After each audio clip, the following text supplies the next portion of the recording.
Hello student, मैं शिवानी सोलन आपका welcome करती हूँ आपके अपने यूट्यूब चैनल एसएससी बुलेट पर। आज हम इस सेशन के अंदर, जैसे आपने देखा होगा, क्लोज टेस्ट लिखा हुआ है, क्लोज टेस्ट करने वाले हैं। क्लोज टेस्ट के अंदर मैं बहुत इंपॉर्टेंट क्लोज टेस्ट कराने वाली हूँ आपको सीजीएल मेंस के। आपका सीजीएल का एग्जाम आ रहा है, बैक टू बैक आपका एग्जाम है, फिर सीएचएसएल भी आ रहा है, सीपीओ भी हुआ है, एमटीएस हुआ है। सो अभी क्या है बच्चों, अगर हम बात करें क्लोज टेस्ट की, क्लोज टेस्ट आपके हर एसएससी एग्जाम में आता है। केवल एसएससी एग्जाम में नहीं, आप कोई भी वनडे एग्जाम दे, चाहे आप सीडीएस दे, एनडीए दे, या फिर आप बच्चे बैंकिंग का एग्जाम देना चाहते हो, पीओ एंड क्लर्क, तो हर एग्जाम के अंदर क्लोज टेस्ट आता है। बहुत सारे ऐसे स्टूडेंट्स होंगे जो फर्स्ट टाइम मेरे सेशन को ले रहे होंगे, तो मैं आपको बता दूं सबसे पहले क्लोज टेस्ट क्या होता है। क्लोज टेस्ट एक आपका इनकम्प्लीट पैराग्राफ होता है बच्चों। क्लोज टेस्ट एक आपका इनकम्प्लीट पैराग्राफ होता है, यानी कि आपने बहुत बार देखा होगा बच्चों, एक पैराग्राफ आपको ब्लैंक फॉर्म में दिया होता है, एक पैराग्राफ आपको ब्लैंक फॉर्म में दिया होता है। हर ब्लैंक के लिए नीचे 4 ऑप्शंस गिवन होंगे। बैंक का एग्जाम देना तो 5 होंगे, बाकी रिमेनिंग सब में 4 होंगे। अब देखो पॉइंट क्या आता है, इनकम्प्लीट पैराग्राफ है, तो डेफिनेटली अगर पैराग्राफ हमारा इनकम्प्लीट है तो अब हमें उस पैराग्राफ को क्या करना होगा, कंप्लीट करना होगा। तो कंप्लीट करने के लिए आपको ध्यान रखना है, क्लोज टेस्ट में सबसे ज़्यादा जो इम्पॉर्टेंट होता है वो ग्रामर पार्ट होता है। क्योंकि क्लोज टेस्ट में अगर आपको 5 क्वेश्चंस आ रहे हैं तो आप देखेंगे 3 डायरेक्ट और 3 minimum and maximum 4 questions completely based on grammar होते हैं। ये भी हम करेंगे भी। और अगर बात करें हमारे 1 से 2 क्वेश्चन की, तो वो आपके पार्ट होता है, वोकैबुलरी रीडिंग का पार्ट होता है, जिसके बेसिस पे आप उसको इजीली कर सकते हो। सो यहाँ पर क्लोज टेस्ट को करने के लिए हमें ग्रामर हमारी बहुत स्ट्रांग होनी चाहिए और इजीली हम क्लोज टेस्ट को कर सकते हैं। ठीक है, उसके साथ साथ अगर हमारी वोकैब बहुत अच्छी है तो अगर 5 क्वेश्चन आ रहे तो 5 कर पाएंगे, 10 आ रहे तो 10 कर पाएंगे। तो यहाँ पर मैं अब आपको कुछ क्वेश्चंस कराऊंगी आपके एग्जाम के। ये सीजीएल मेंस का है आपका क्लोज टेस्ट, जो 15/11/2020 में पूछा गया था। आपको 1 बाय 1 क्लोज टेस्ट कराने वाली हूँ मैं सीजीएल के, एक एक करके सारे सीजीएल के क्लोज टेस्ट कराऊंगी, पूरी सीरीज दे दूंगी आपको सीजीएल की। अब देखो यहाँ पे पॉइंट क्या आता है, क्लोज टेस्ट को करने के लिए कुछ नहीं करना, आपको थोड़ी थोड़ी पॉइंट्स को पढ़ते चले जाना है। देखो अब हम बात कर रहे हैं endurance of the crowds, crowds के एंड्योरेंस की बात कर रहे हैं। ठीक है, वो क्या है, lining the coordination route was most commendable. ठीक है, अब सॉक्ड है, चिल्ड है एंड स्लीपलेस है।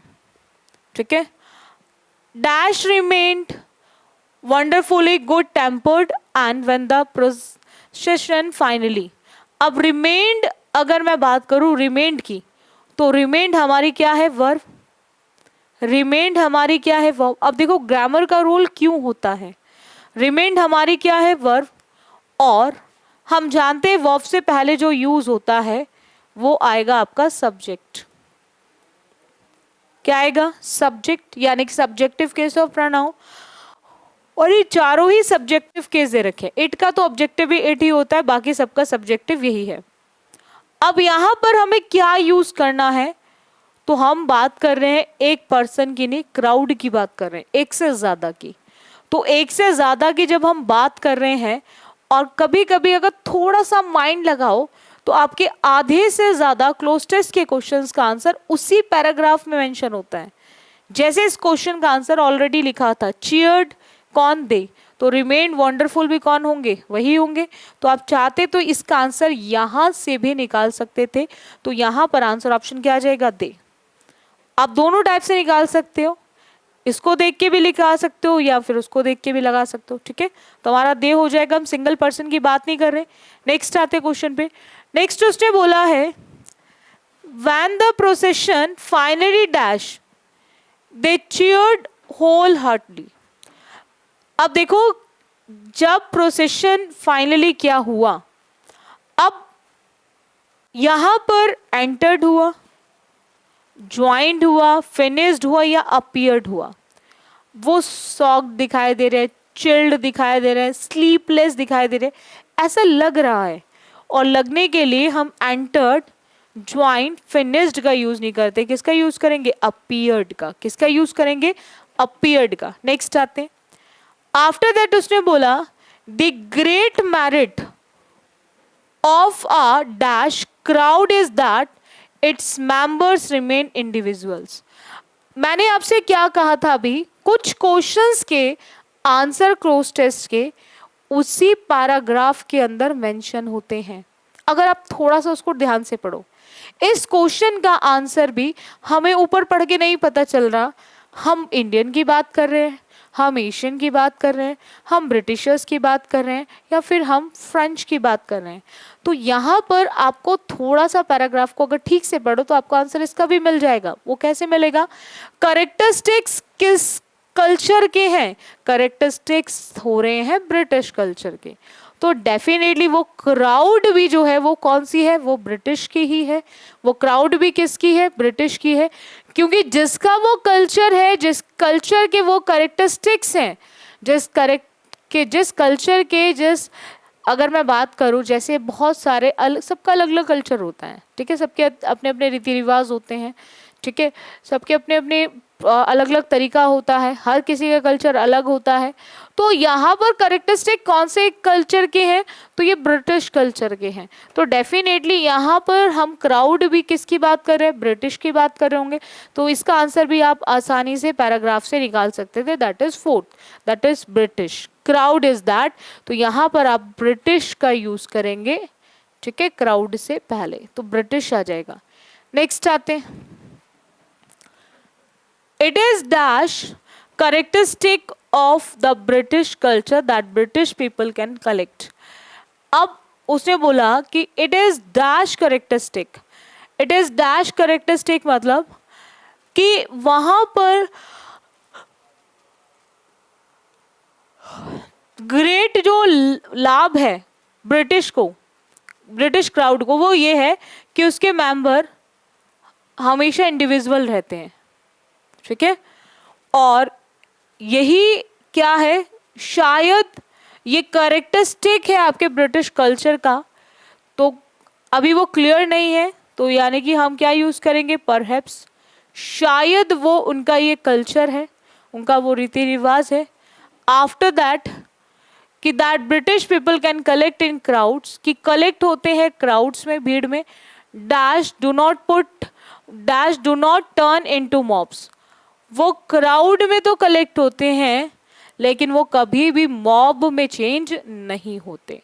देखो, दो चीजें होती हैं, एक होता है क्राउड और एक होता है मॉब. दोनों लोगों की भीड़ होती है, दोनों ही बच्चों लोगों की भीड़ होती है.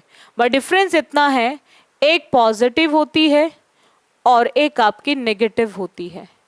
एक भीड़ आपकी पॉजिटिव होती है और एक भीड़ आपकी नेगेटिव होती है. तो ये एक बेसिक सा डिफरेंस होता है आपके क्राउड और मॉब के बीच में. अब यहाँ पर बोल रहा है कि British people can collect in crowds dash do not turn into mobs. अब यहाँ पर सिंपल सा पॉइंट क्या हो रहा है कि यहाँ पर अगर मैं बात करूँ, अब डू मतलब हमारा हो गया वर्ब, डू मतलब हो गया हमारा वर्ब. तो वर्ब से पहले क्या आएगा? सब्जेक्ट. वर्ब से पहले क्या आएगा? सब्जेक्ट. तो यहाँ पर हम सब्जेक्ट क्या यूज करेंगे? विच. सब्जेक्ट क्या यूज करेंगे? विच. क्योंकि हुम आता है फॉर पॉसेसिव पर्सन, हु आता है फॉर सब्जेक्टिव पर्सन, और व्हाट का यूज होता है जब भी आप बात करते हैं, जब भी आप बात करते हैं किसी भी इंसिडेंट की, या फिर आप बात करें किसी भी इंसिडेंट के साथ स्टेटमेंट की. तो यहाँ पर आंसर ऑप्शन विच आ जाएगा. आई होप आपको सारे पॉइंट्स क्लियर हो गए होंगे. चलेगा, नेक्स्ट आते, एक नया क्लोज टेस्ट और देखेंगे. टेम्पटेशन ऑफ वन काइंड और another lure everyone. The important thing is dash them from gaining a foothold in our dash. अब यहाँ पर मैं बात करूँ is की, और is के बाद हमें क्या दे रखा है? ब्लैंक. तो is के बाद हमें ये क्लियर है, इसके बाद अगर हम बात करें यहाँ पे प्रिवेंटेड की, तो यहाँ पर थिंग इज इम्पॉर्टेंट दैम, तो यहाँ पर प्रिवेंटेड वर्ड का यूज तो नहीं होगा क्योंकि यहाँ पे कोई एक्टिव पैसिव का केस नहीं है, पैसिव नहीं है. इसके साथ हम लोग कभी भी फर्स्ट फॉर्म या टू के साथ आईएनजी फॉर्म का यूज नहीं करते. तो बचता क्या है? That is to prevent. बचता क्या है बच्चों? To prevent. तो क्या बनेगा यहाँ पे? Foothold. The important thing is to prevent. To prevent them from gaining a foothold in our. After that देखो क्या आएगा, इन अवर डैश, इन अवर डैश। अब हमने कहीं ना कहीं, उन्होंने जो टेम्पटेशन होती है किसी भी चीज को, एल्यूर, अट्रैक्ट, आकर्षित, जो आकर्षण होता है, अब वहां पर वो सब चीजें कहीं ना कहीं क्या करती हैं, कहीं ना कहीं किस चीज पर पड़ती हैं, कहीं ना कहीं हमारे माइंड पर, कहीं ना कहीं हमारे किस पे, माइंड पर। नेक्स्ट आते हैं, नेक्स्ट की बात करें, उसने बोला है बच्चों कि as soon as we detect the first, जैसे ही हमने डिटेक्ट किया, चीज़ों को इन्वेस्टिगेट करोगे, चेक करोगे, तो कहीं ना कहीं चीज़ें निकलेंगी। अब आप, उन्होंने डिटेक्ट क्या किया टेम्पटेशन का, अब मैसेज किया, तो मैसेज कोड सिंबल डिटेक्ट होते हैं, डिटेक्ट होता है उसका साइन, कि कहीं ना कोई चीज़ की ज़रूर गड़बड़ है, तो उसका साइन मिलेगा of temptation. And after that उसकी मैं बात करूं कि we should become watchful and dash our attention to good और नोबल थॉट्स। तो फिर उसके बाद हम क्या होना चाहिए, हमें बहुत ज़्यादा अलर्ट होना चाहिए, बहुत चीज़ों को बारीकी से देखने की ज़रूरत है। Watchful and dash, up turn, revolve, change या फिर ट्विस्ट। तो अब आपको ध्यान रखना है कि हम यहाँ पर क्या चीज़ करेंगे कि जब वो बहुत ज़्यादा वॉचफुल हो गए हैं, तो अब उन्होंने क्या करा है, चीज़ों को टर्न कर लिया है। क्या करा है, चीज़ों को टर्न कर लिया है। ठीक है, टर्न किस में कर दिया उन्होंने, turn our attention to good और नोबल थॉट्स। हमने अपनी अटेंशन को टर्न कर दिया है, बदल दिया है गुड थॉट्स के लिए और नोबल थॉट्स के रूप में। ठीक है, तो उन्होंने उसको क्या करा, चाहिए रिवॉल्व, आपके रेवोल्यूशन जो आपके अर्थ का होता है, एक होता है रोटेट, अपने ही एक्सेस पे घूम रही है, एक सन के चारों ओर क्या करती है, रेवोल्यूशन करती है, और चेंज जैसे आपको नहीं होना है लाइफ में, और ट्विस्ट जो चीज़ों में आता है। नेक्स्ट आते हैं,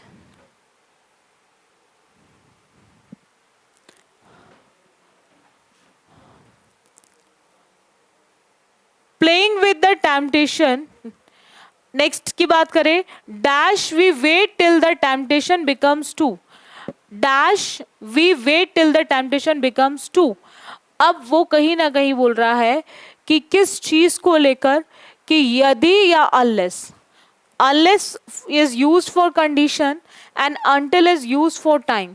अनलेस का यूज कंडीशन के लिए होता है बच्चों, और ना नहीं बोलने में जब होगा, नेगेटिव वर्ड होगा तब यूज होगा, और अनटिल का यूज होता है बच्चों टाइम के लिए, अनटिल टाइम के लिए, और अनलेस कंडीशन के लिए। तो अब आपको यहाँ पे ध्यान रखना है, जब वो बोल रहा है कि dash we wait till the temptation becomes too, तो वहां पर हम लोग क्या यूज करेंगे, इफ। वहां पर हम क्या यूज करेंगे, इफ। ठीक है, एंड आफ्टर दैट उसने क्या बोला बच्चों, बिकम्स टू, बिकम्स टू। अब वो क्या हो गई है, स्ट्रॉन्ग हो गई है, बड़े हो गई है, फिबल हो गई है, या वीक हो गई है। अगर मैं बात करूं, वाले की मतलब होता है जब बहुत ज़्यादा बोल्ड हो, स्ट्रॉन्ग हो, बहुत ज़्यादा, और फिबल का मतलब होता है जो बहुत ज़्यादा कमज़ोर हो, जो बहुत ज़्यादा कमज़ोर हो।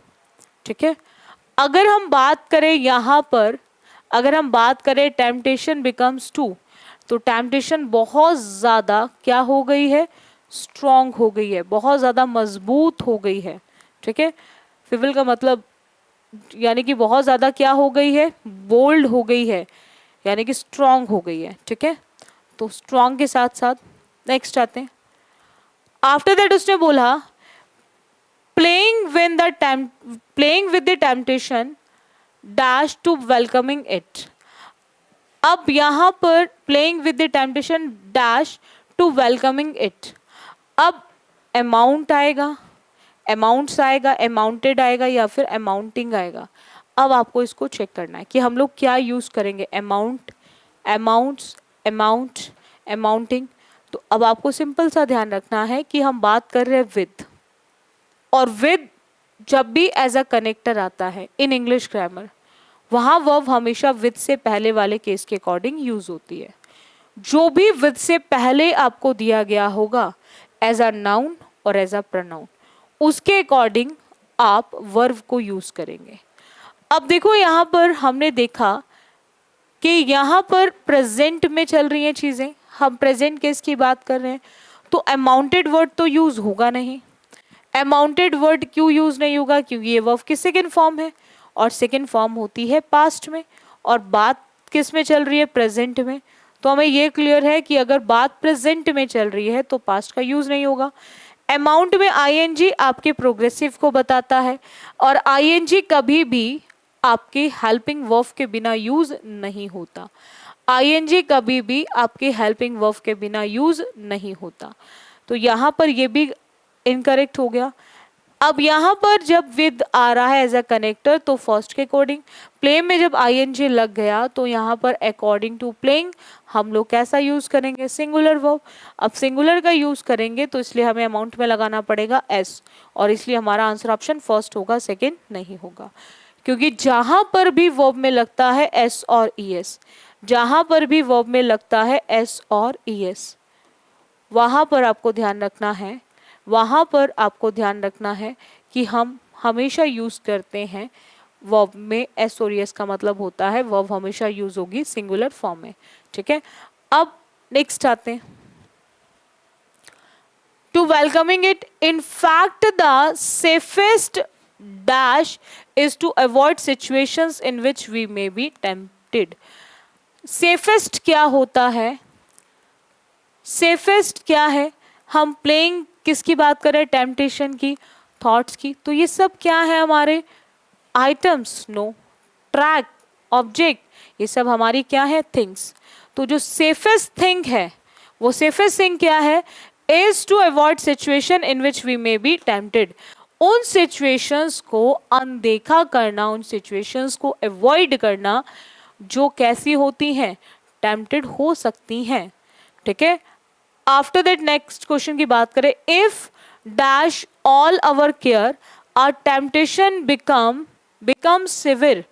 अगर वो बहुत ज़्यादा खतरनाक हो जाए, बहुत ज़्यादा डेंजरस बन जाए, बहुत ज़्यादा मतलब तकलीफ देने वाली बन जाए, तो यहाँ पर अगर हम बात करें इफ के बाद, तो वहां पर आपको ध्यान रखना है हम क्या यूज करेंगे? That is despite. उसके बावजूद भी, डिस्पाइट। ठीक है, डिस्पाइट का यूज करेंगे। बिकॉज ऑफ इंस्टेड होता है किसी की जगह पे किसी और चीज का यूज करना। इन केस इफ होता है बिकॉज ऑफ, जब आप रीजन को एक्सप्लेन कर रहे हो। तो यहाँ पर तो अभी रीजन है ही नहीं। नेक्स्ट आते हैं, उसने बोला our temptation becomes severe, we dash not get upset or disappointed but turn to a good friend for advice and help। हमें बहुत ज़्यादा परेशान या फिर बहुत ज़्यादा हमें दुखी नहीं होना, हमें चीज़ों को टर्न करना है गुड फ्रेंड को, किसके लिए? एडवाइस के लिए और अपनी मदद के लिए करना चाहिए। तो जब भी आप किसी को एडवाइस की बात करते हो, तो जब भी आप किसी को एडवाइस की बात करते हो तो वहाँ पे आप लगाते हैं शुड, वहाँ आप लगाते हैं शुड। क्योंकि कुड का यूज़ वहाँ होता है जब आप बच्चे किसी भी पर्सन की एबिलिटी या फिर किसी भी पर्सन की कैपेसिटी की बात करते हैं। जब भी बात एबिलिटी और कैपेसिटी की होगी तो वहाँ पर आप बात करेंगे कुड की। और वुड का यूज़ अलग अलग केसेस में होता है, ये मैं आपको आज लाइव क्लास में समझाऊंगी। और माइट होता है जब आप चीज़ों को लेकर नॉट श्योर होते हैं, जब आप चीज़ों को लेकर डिसाइडेड नहीं होते। तो मे का जो पास्ट फॉर्म होती है, मे की जो पास्ट फॉर्म होती है वो आपकी माइट होती है। तो यहाँ पर आपको यूज़ करना है कि we should not get upset और disappointed but turn to a good friend for advice and help. बल्कि उसको बदलना है एक अच्छे दोस्त और एक अच्छे एडवाइस, ताकि वो हमें अच्छे एडवाइस कर सके और हमारी हेल्प कर सके। आई होप आपको हर एक पॉइंट बहुत अच्छे से क्लियर हो गया होगा। बाकी जिन स्टूडेंट्स ने अभी तक एसएससी बुलेट चैनल को सब्सक्राइब ना किया हो, वो सभी बच्चे ज़रूर एसएससी बुलेट चैनल को सब्सक्राइब कर लें। रेगुलर आप बच्चे ज़रूर क्लासेस लिया करें, जितने भी क्लासेस हो सके आप रेगुलर लीजिए। ठीक है, और बैक टू बैक एग्जाम से लग के तैयारी करो, हमेशा एक प्रॉपर तरीके से तैयारी करो, एक रूटीन बनाओ, अपना एक शेड्यूल बना लो मॉर्निंग में कि मुझे इस टाइम पे ये काम करना है। टाइम टेबल ज़रूर बनाया करो, एक शेड्यूल होना चाहिए सभी का, एक टाइम टेबल सभी का होना चाहिए, लाइफ में एक रूटीन का होना बहुत ज़रूरी है। भाई क्या रूटीन है, किस चीज़ को आप रेगुलर कर रहे हो। तो रेगुलर मैं 2 सब्जेक्ट्स को रेगुलर देखता हूँ, that is maths and English. इनको प्रैक्टिस की ज़रूरत होती है, सबसे ज़्यादा प्रैक्टिस की ज़रूरत इन 2 सब्जेक्ट्स को, एक तो मैथ्स और एक इंग्लिश। और अगर मैं बात करूँ सीजीएल की, तो अब तो जीएस का भी रोल मेजर हो गया है, ठीक है, मेंस में जब से पहुंची है। तो आप बच्चे लग के तैयारी करो, सिलेक्शन लो, ये मैं भी चाहती हूँ, एसएससी बुलेट भी चाहता है। और जिन स्टूडेंट ने अभी तक एसएससी बुलेट को सब्सक्राइब ना किया हो, वो सभी स्टूडेंट जरूर सब्सक्राइब कर ले, ताकि आपकी कोई भी क्लास मिस ना हो और आपको मुझे मैसेजेस करने की ज़रूरत ना पड़े कि मैम ये वाली क्लास छूट गई, ये वाली क्लास छूट गई। आपको हर क्लास का नोटिफिकेशन मिलता रहेगा। बाकी अगर सेशन अच्छा लगता है आप बच्चों को, तो ज़रूर शेयर और लाइक कर दिया करो। जो भी रिक्वायरमेंट है आप अपना मैसेज कर दो, आपको सब मिल जाएगी। आप कमेंट बॉक्स में कमेंट कर सकते हो, ठीक है। और रेगुलर लाइव क्लास लिया करो, जो 4:15 to 5 चलती है मंडे टू फ्राइडे, उसको रेगुलर अटेंड करो। उससे आपको ज़रूर डेफिनेटली आपको बेनिफिट मिलेगा ही मिलेगा। So thank you student for this session. बाकी करेंगे हम नेक्स्ट क्लास में।